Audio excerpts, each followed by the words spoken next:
Hi squad of demon hunter. మీరు ఇంతవరకు explain చేసిన ఎపిసోడ్ ని చూడకపోతే డిస్క్రిప్షన్ లో లింక్ పెట్టాను, వెళ్ళి చూసేయండి. ఇంతకు ముందు జింతా సిరియాకి తన ప్రేమను చెప్పాడు. ఇద్దరు కలిసి ఇష్ట ప్రకారమే విడిపోయారు. కాకపోతే అదే టైంలో జింతా వాళ్ళ సిస్టర్ సుజుని ఒక డీమన్ చెప్పిన మాటలకి మ్యానిపులేట్ అయ్యి డీమన్ గా మారిన సుజుని జింతా చూస్తూ ఉండగానే సిరియాని చంపేసింది. ఇప్పుడు జింతా సిరియాని చంపినందుకు ఆ డీమన్ ని చంపాలి. కాకపోతే మనోడు తన సిస్టర్ ని చంపుతాడా లేదా అనేది చూడాలి. అలా ఊరిని వదిలేసి జింతా వేరే ఊర్లోకి వస్తాడు. ఇక్కడ కొత్త ఊర్లో జెన్జీ అనేవాడు తన కస్టమర్స్ తో మాట్లాడుతూ ఉంటాడు. వీళ్ళ బాస్ నే కలవడానికి జింతా ఈ ఊరికి వస్తాడు. ఇప్పటి నుంచి జింతా పేరు జినియా. ఇంతకు ముందు వాళ్ళ ఊరి పెద్ద తనకి కత్తి ఇస్తూ తన పేరుని జినియాగా మారుస్తాడు. అప్పుడే జినియా దగ్గరికి ఆ స్టోర్ ఓనర్ వచ్చి మాట్లాడుతూ, నేను ఒక అమ్మాయిని దత్తత తీసుకున్నాను, ఆ అమ్మాయిని కాపాడడానికే నిన్ను ఇక్కడికి రప్పించాము అంటాడు. అప్పుడే జెన్జీ అంటాడు, తన ఓనర్ కూతురు రూమ్ లో ఉన్నప్పుడు ఆ రూమ్ బయటికి ఒక డీమన్ వచ్చింది. ఆ డీమన్ ఆ పాపని తన కూతురు అని తనకి ఇమ్మని అడుగుతుంది. ఆ స్టోర్ ఓనర్ అనుకుంటాడు తన కూతురు అనుకొని ఆ డీమన్ ఇమ్మని అడుగుతుంది అని. కానీ స్టోర్ ఓనర్ తన కూతుర్ని చాలా ప్రేమిస్తాడు. ఇలాగే వదిలేస్తే ఆ డీమన్ తన కూతుర్ని తీసుకుపోతుందేమో అని తన కూతుర్ని కాపాడుకోవడం కోసం జెనియాని అక్కడికి రప్పిస్తాడు. అప్పుడే ఆ స్టోర్ ఓనర్ కూతురు నాన్సు అక్కడికి వస్తుంది. తను జినియాని చూసి, ఈడెవడో బుడిబుక్కలోలాగా ఉన్నాడు, వీళ్ళందరూ ఫేక్ నా కొడుకులు, ఇక నుంచి వెళ్లిపోమని అంటుంది. అప్పుడే జెన్జీ తనతో, మీ నాన్నగారే తనని నమ్మి ఇక్కడికి రప్పించారు, మనం తనని అవమానించకూడదు అంటాడు. కానీ నాన్సు మాత్రం తన మాటల్ని అస్సలు నమ్మదు. పోరా ఆఫ్ బ్రెయిన్ నా కొడక, నీ మాటలు నేనెందుకు నమ్మాలరా, ముందు వాన్ని ఇక నుంచి దొబ్బేమను అంటుంది. రాత్రికి డీమన్ వస్తుందేమో అన్న భయంతో నాన్సు చాలా భయపడుతుంది. అందుకే వాళ్ళ నాన్న జెన్జీని తనకి కాపలగా తన రూమ్ దగ్గరే ఉంచుతాడు.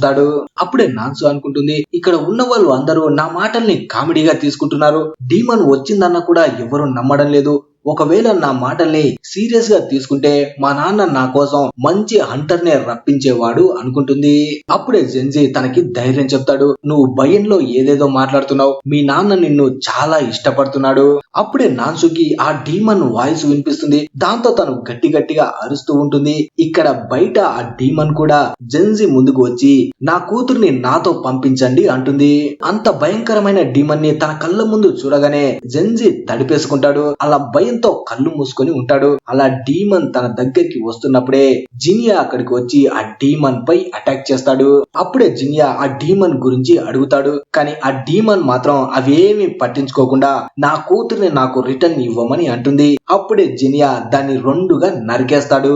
అప్పుడే నాన్సు బయటకు వచ్చి జినియా మళ్ళీ రావడం చూసి తను షాక్ అవుతుంది. అలాగే తనతో అంటుంది, ఆ డీమన్ చనిపోయిందా అని. దానికి జినియా, ఏదైనా డీమన్ చనిపోతే అక్కడ తెల్లని బూడిదలా రాలుతుంది, కానీ ఇక్కడ మాత్రం ఏమీ అవ్వలేదు, అంటే ఈ డీమన్ చనిపోలేదు, అది తిరిగి మళ్ళీ వస్తుంది అంటాడు. తర్వాత రోజు జెన్జీ జెనియా దగ్గరికి వెళ్లి, నువ్వే నాన్సుని కాపాడాలి, ప్లీజ్ తనకి రక్షణగా ఉండు అంటాడు. అప్పుడే జెనియా నాన్సు గురించి అడుగుతాడు. జెన్జీ నాన్సు గురించి చెప్తాడు.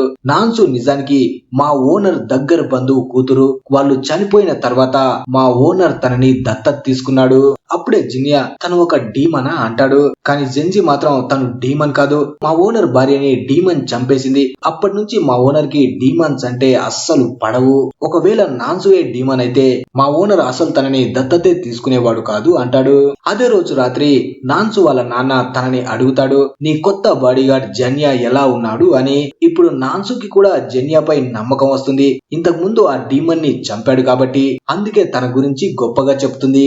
అలాగే నాన్సు జినియానే ప్రత్యేకంగా సెలెక్ట్ చేయడానికి ఏంటి కారణం అంటుంది. అప్పుడు వాళ్ళ నాన్న, తనని ఎందుకు సెలెక్ట్ చేశానంటే ఇప్పుడు ఉన్న చాలా మంది డీమన్ స్లేయర్స్ లో తనే గొప్ప డీమన్ హంటర్, అందుకే తనని నీ బాడీ గార్డ్ గా సెలెక్ట్ చేశాను. ఆ మాట వినగానే నాన్సు చాలా హ్యాపీగా ఫీల్ అవుతుంది. వాళ్ళ నాన్న తనని ఎంత ప్రేమిస్తున్నాడో ఇప్పుడే తనకి అర్థమవుతుంది. ఇప్పటి వరకు నాన్సుకి వాళ్ళ నాన్నకి తనంటే ఇష్టం లేదు అనుకుంటుంది. అలా అనుకోవడానికి కూడా ఒక కారణం ఉంటుంది. తనని అడాప్ట్ చేసుకోవడానికి ముందు ఈ ఓనర్ కి ఒక కొడుకుండేవాడు, కానీ తన భార్యని ఆ డీమన్ చంపినప్పుడు తన కొడుకుని కూడా కిడ్నాప్ చేసి తీసుకువెళ్ళింది. అప్పటి నుంచి చుట్టుపక్కల వాళ్ళు అందరూ అతనికి తన కొడుకు తిరిగి వస్తాడని నమ్మకం ఉంది, అందుకే కుర్రాన్ని కాకుండా అమ్మాయిని దత్తత తీసుకున్నాడు అనుకుంటారు. దీని కారణంగానే వాళ్ళ నాన్న తనని కేవలం దత్తత మాత్రమే తీసుకున్నాడు, తనని ఇష్టంతో ఏమీ తీసుకోలేదు అనుకుంటుంది. తర్వాత ఇక్కడ నాన్సు రూమ్ బయట జెనియా ఇంకా జెన్జీ ఇద్దరు కాపలా కాస్తూ ఉంటారు. అప్పుడే జెన్జీ నాన్సుకి క్షమాపణ చెప్తాడు. నిన్న రాత్రి ఆ డీమన్ ని చూసి నేను భయపడి నిన్ను కాపాడలేక ఆగిపోయాను, దానికి నన్ను క్షమించు అంటాడు. అప్పుడే నాన్సు భయంతో ఇక్కడేం కూర్చుంటావు, ఇతను ఉన్నాడు కదా, నువ్వు అలా అలా వెళ్ళి తిరిగిరా అంటుంది. దాంతో జంజి కూడా సంతోషపడతాడు. అప్పుడే నాన్సు జెనియాతో మాట్లాడుతుంది. మా నాన్న కారణంగానే నేను కూడా నిన్ను నమ్మాను, ఇక్కడ ఉండడానికి ఒప్పుకున్నాను అంటుంది. అప్పుడే జెనియా నాన్సుని వాళ్ళ నాన్న ఎంత ఇష్టపడుతున్నాడో చెప్తాడు.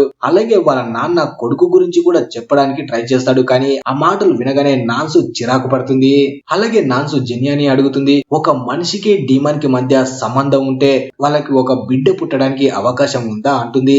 దానికి జెనియా కూడా ఉంటుంది అంటాడు. ఆ మాట వినగానే నాన్సు అనుకుంటుంది, నేను నిజంగా ఆ డీమన్ కి పుట్టానేమో, అందుకే ఆ డీమన్ నన్ను తీసుకువెళ్ళడానికి వస్తుందేమో అంటుంది. కానీ జెనియా మాత్రం అలాంటిది ఏం లేదు, నువ్వేం బాధపడకు, దానికి నీతో ఏదో సంబంధం ఉంది, అంతేకాని నువ్వు దాని కూతురు కాదు, అది నీ తండ్రి కాదు, తల్లి కాదు, అందుకే నువ్వు భయపడకు, నేను ఇక్కడే ఉన్నాను కదా అంటాడు. అప్పుడే జెనియా అంటాడు, డీమన్స్ ఎలా పుడతాయో నీకు తెలుసా అని. దానికి జెంజి, డీమన్స్ కూడా మనుషుల రూపంలోనే పుడతాయి అంటాడు. దానికి జెనియా, కరెక్ట్, అవి మనుషుల రూపంలోనే పుడతాయి, మనుషుల లోపల ఉన్న ఈ కోపాలు ద్వేషాలే డీమన్స్ కావడానికి ఉసిగొలుపుతాయి.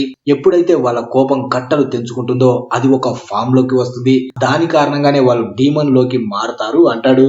అలా వీళ్ళు మాట్లాడుకుంటూ ఉన్నప్పుడే మళ్ళీ ఆ డీమన్ వీళ్ళ ముందుకు వస్తుంది. అప్పుడు జెనియా ఆ డీమన్ పై అటాక్ చేసి దాని మీద కూర్చొని మళ్ళీ దాని పేరుని అడుగుతాడు. కానీ ఆ డీమన్ మాత్రం ఏమీ మాట్లాడదు. అప్పుడే జెనియా నాన్సుని అడుగుతాడు, నేను ఈ డీమన్ ని చంపేయొచ్చా అని. నిజానికి ఆ డీమన్ నాన్సు ఎమోషన్స్ తో తయారై ఉంటుంది. ఇప్పుడు తన పర్మిషన్ లేకుండా ఈ డీమన్ ని చంపితే అది మళ్ళీ మళ్ళీ వస్తూనే ఉంటుంది. డీమన్ వచ్చింది ఎందుకంటే నాన్సు అనుకుంటుంది, తప్పిపోయిన తన కొడుకు తిరిగి వస్తే వాళ్ళ నాన్న తనని పట్టించుకోడు, అందుకే తనపై కూడా ఒక డీమన్ అటాక్ చేస్తే వాళ్ళ నాన్న తన గురించి ఆలోచిస్తాడు, తనే కావాలనుకుంటాడని అనుకుంటుంది. ఈ ఎమోషన్స్ కారణంగానే ఈ డీమన్ తయారవుతుంది. అప్పుడే నాన్సు అనుకుంటుంది, డీమన్ ఎవరో కాదు, నేనే నిజమైన డీమన్ ని, నేనే చనిపోవాలి అనుకుంటుంది. కానీ జెంజి తన దగ్గరకు వచ్చి, నువ్వు అలా అనుకోకూడదు, మీ నాన్న నిన్ను సొంత బిడ్డ కంటే ఎక్కువ చూసుకుంటున్నాడు, తనకి నీ మీద చాలా నమ్మకం ఉంది. ఆ మాటలు విన్న తర్వాత నాన్సు నిర్ణయం తీసుకుంటుంది. వెంటనే జిన్యాతో అంటుంది, ఆ డీమన్ ని చంపేయి అని. వెంటనే జిన్యా కూడా ఆ డీమన్ ని చంపేస్తాడు. ఆ డీమన్ చనిపోగానే తెల్లని బూడిద కింద పడుతుంది, అంటే ఆ డీమన్ పూర్తిగా అంతమైందని అర్థం. ఆ డీమన్ చనిపోగానే నాన్సు మనసు కూడా ప్రశాంతంగా అవుతుంది. కానీ కొంతసేపటి తర్వాత మళ్ళీ ఆ డీమన్ తిరిగి వస్తుంది. ఈ విషయం గురించి జెనియాకి ముందే తెలుసు. అది నాన్సు ఫీలింగ్స్ తో తయారైందంటే తను చెప్పగానే దాన్ని చంపేశాను, అప్పుడే చనిపోవాలి. కానీ అది తిరిగి వచ్చింది అంటే ఆ స్టోర్ ఓనర్ వైఫే అయి ఉండాలి అనుకుంటాడు. నిజానికి ఆ డీమన్ ఏ బిడ్డనైతే వెనక్కి తీసుకువెళ్ళాలి అనుకుంటుందో ఆ బిడ్డ ఎవరో కాదు, సుజుని అయి ఉంటుంది. సుజుని ఎవరో కాదు, జెనియా వాళ్ళ సిస్టర్, అంటే ఆ డీమన్ జెనియా వాళ్ళ అమ్మ అయి ఉంటుంది. అప్పుడు జెనియా ప్రశాంతంగా పడుకొని ఆ డీమన్ ని 2 ముక్కలుగా నరుకుతాడు. అలా ఆ డీమన్ అంతమవుతుంది. తర్వాత జెనియా ఆ ఊరు నుంచి వెళ్ళిపోతుంటే జెంజి నాన్సు ఇద్దరు తనకి థ్యాంక్స్ చెప్తారు. అప్పుడే జెనియా నాన్సుతో అంటాడు, ఏదైనా విషయం మన కళ్ళ ముందు జరిగితే అది నిజమైపోదు, అది నిజమా అబద్ధం అనేది కొన్ని రోజుల తర్వాతే మనకి తెలుస్తుంది, అందుకే నువ్వు ఆలస్యం చేయకుండా మీ నాన్న అంటే నీకెంత ఇష్టమో తన ముందుకు వెళ్లి చెప్పు అంటాడు. అలా చెప్పి జెనియా ఆ ఊరు నుంచి వెళ్ళిపోతాడు. తర్వాత జెంజి ఓనర్ తో అంటాడు, మీరు ఎవ్వరిని నమ్మకుండా జెనియానే అంతగా నమ్మడానికి కారణం ఏంటి అంటాడు. అప్పుడే ఓనర్ అంటాడు, తన బిడ్డలపై తండ్రికి ఎప్పటికీ నమ్మకం ఉంటుంది అని. కానీ ఆ విషయం గురించి వాళ్ళకి అర్థం కాదు. అప్పుడే మనకి అర్థమవుతుంది, నిజానికి ఈ ఓనర్ కొడుకే జెనియా అయి ఉంటాడు. అప్పుడే నాన్సు వాళ్ళ నాన్నతో అంటుంది, నేను మీకు ఏదైనా సహాయం చేస్తాను అని. కానీ వాళ్ళ నాన్న మాత్రం తల్లిదండ్రులకి వాళ్ళ పిల్లలు ఎక్కువ రోజులు బతకడమే వాళ్ళకి చేసే సహాయం అంటాడు. అలా ఈ ఎపిసోడ్ 2 ముగుస్తుంది. మరి తర్వాత ఎపిసోడ్ కావాలనుకునే వాళ్ళు ప్లీజ్ వీడియోని లైక్ చేసి ఛానల్ ని సబ్స్క్రైబ్ చేసుకోండి. Thanks for watching.